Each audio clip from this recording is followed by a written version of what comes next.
I was born in '50, so I actually went to a segregated school, but it was called Terrace, located in Rockville, Maryland, and attended segregated schools until I was going into the fourth grade. Now,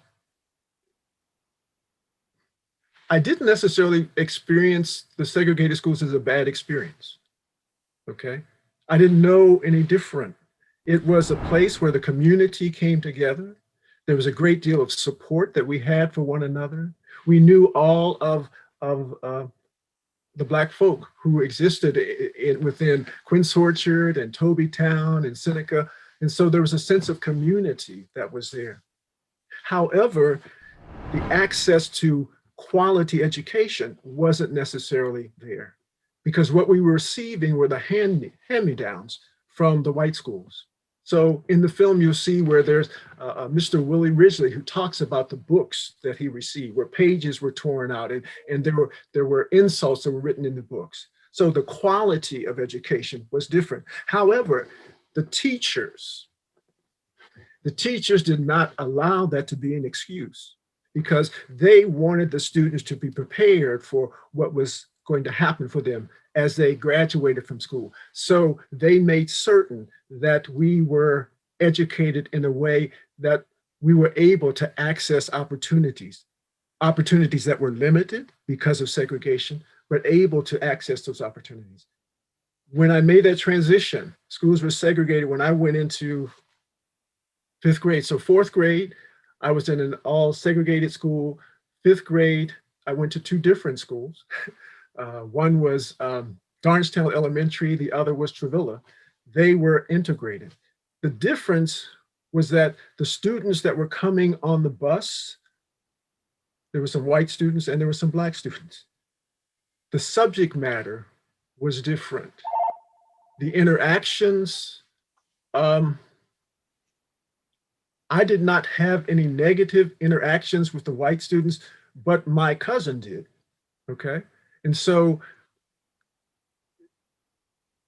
in some ways it was opening doors of opportunity, but there was also a loss that was taking place in terms of that sense of community that was there in terms of Blacks being able to gather. You see, when you had when the schools were segregated, all of the Blacks from the whole area would come together. When schools were integrated, we were divided up into different communities. And so that sense of community was lost. However, through the church, there was opportunity for us to continue to connect with one another. And so the church was a foundation for the Black community, okay? In those times when we were downtrodden, in those times when we felt as though we needed to have a sense of peace, in the times when people were saying that we were nobody, it was in the church that we could hear that we were somebody. It was in the church that we could be reconciled. It was in the church that we were able to come together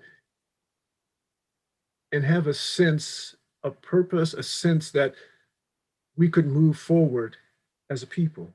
And if you go back and you look at our history in terms of the civil rights struggle, it was the church that was helping us to move forward.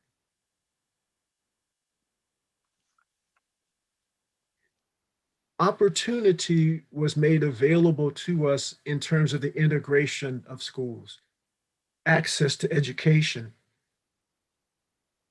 But I would be in error to say in the process of doing that, there was something that was lost also within the Black community in terms of our being able to be in some ways mutually supportive of one another.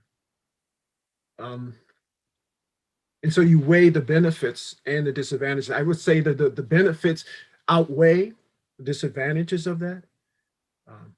We continue to move forward. We continue to make progress, but we need to be faithful in telling the story. And that's what Finding Fellowship is about, okay? That's what Black History Month is about, because if we fail to tell the story accurately, we're destined to repeat the errors of the past. We're destined to live into that negativity that was a part of the past.